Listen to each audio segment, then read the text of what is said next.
Hola amigos, hoy vamos a hablar sobre las campanas. Vamos a descubrir por qué a la campana del rebato de Uglich le arrancaron la lengua, le cortaron la oreja, la castigaron con 12 latigazos y la desterraron a Siberia. La historia de las campanas tiene más de 4000 años. Las más antiguas, bastante pequeñas, fueron halladas en China. En Europa, el uso de las campanas hoy día se asocia con la iglesia, pero en el inicio de la época cristiana se consideraban símbolos paganos. Hay una leyenda de la campana más antigua de Alemania llamada Saufang o botín de cerdos, de que esta fue hallada por unos cerdos en un fango y después de haber sido limpiada y subida al campanario rotundamente se negó a sonar hasta que un sacerdote la purificó de la inmundicia pagana. Hay campanas que nunca han sonado, como la famosa campana zar en Moscú. Otra, como la de la Universidad de Oxford, que suena casi ininterrumpidamente desde hace 170 años, demostrando el funcionamiento de la pila voltaica. El uso de las campanas tiene los más diversos propósitos. Por ejemplo, en Turín, Italia, tenían la campana de pan, que marcaba la hora de amasar para que el pan estuviese listo para la cena. En Gdańsk, Polonia, durante mucho tiempo usaron la campana de cerveza, que marcaba la hora de apertura de las bodegas.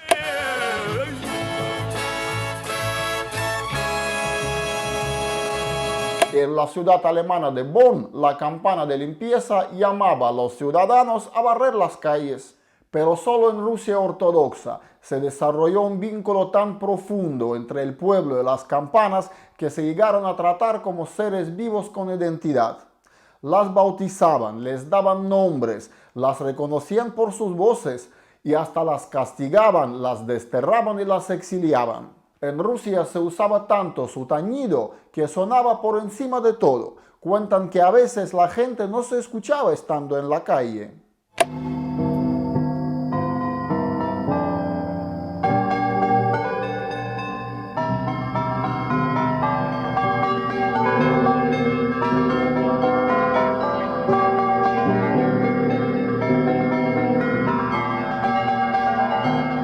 Veamos de cerca la historia de una de las campanas más famosas de Rusia, la campana de rebato de Uglich.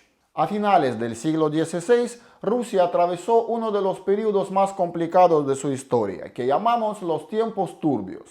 Esta época fue relacionada con el cese de la dinastía de los Rюrikovich y la llegada de la dinastía de los Romanov. Al fallecer Iván el Temible o el Terrible, hay dos formas de decir su nombre, el trono de Moscú ocupó su hijo Fiodor.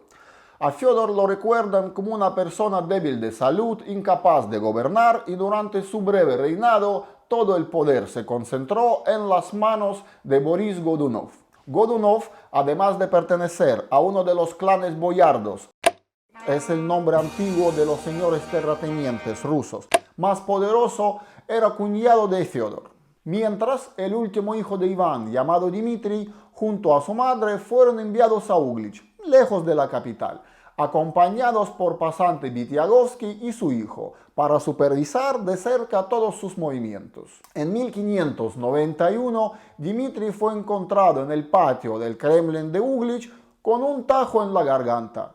Hay dos versiones de lo sucedido, la de un cruel asesinato protagonizado por los Vitiagovsky y de un accidente. Veamos la versión del asesinato narrada por un icono antiguo.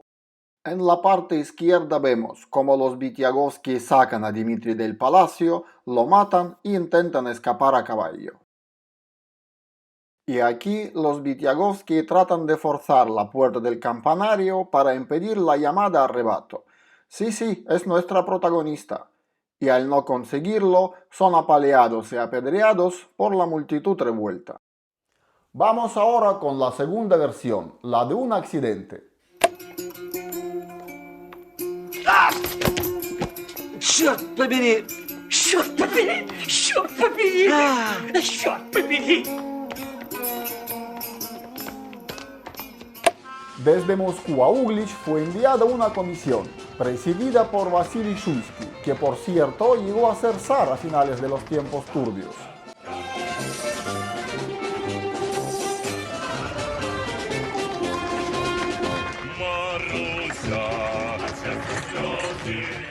Todo el material de la investigación se conoce como el caso de Uglitch, siendo estos documentos los más antiguos conservados hasta la fecha de hoy de una investigación oficial realizada en nuestro país. Después de tomar cerca de 150 declaraciones, la comisión llegó a la conclusión de un accidente. Dimitri, que parece que padecía epilepsia, jugando con sus amigos a la navaja, tuvo un ataque y se cortó. La familia de la madre de Dimitri, interesada en que todo pareciera un asesinato, alteró la escena del incidente para que lo pareciera. Vitiagovsky, que simplemente trató de calmar la multitud alterada por la campana, fue linchado. La campana, acusada de alterar el orden público, fue tirada del campanario. Le fue arrancada la lengua, es la parte que golpea la falda al sonar. Le fue cortada la oreja, es la parte por la que se cuelga una campana, y castigada con 12 latigazos, fue desterrada a Siberia. Hay que decir que no solo la campana sufrió un severo castigo. Se dice que 200 personas fueron ejecutadas y otras 60 familias, después de haber sido torturadas, acompañaron a la campana en su exilio. Cuánta sangre en estas historias medievales, ¿verdad?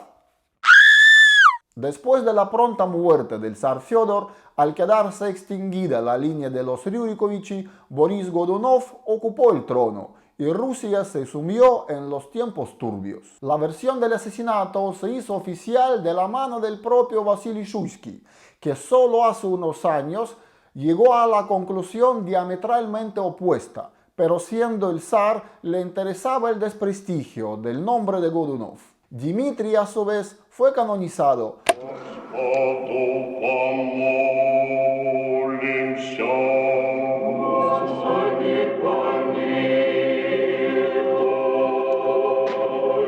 Свят еси Боже наш, и Тебе славу высылаем, Отцу и Сыну и Святому Духу, ныне и присно, и во веки веков. Lo que permitió enfocar a todos los que quisiesen suplantar su identidad durante los tiempos turbios como blasfemos. Los Romanov, que en 1613 llegaron al poder, mantuvieron la versión del asesinato, pues eran enemigos de los Godunov y en su época fueron perseguidos. Hay otras historias, como la de la campana de Novgorod, que fue arrestada y trasladada a Moscú. ¿Por qué a Pedro el Grande lo llamaron anticristo? Sí, tiene que ver con las campanas. ¿Y por qué la campana más grande del mundo nunca sonó ni va a sonar? Suscríbanse al canal, pónganle un like si les ha gustado el vídeo, no se olviden de activar la campana para recibir todas las noticias y en mis futuros vídeos les prometo contar más historias.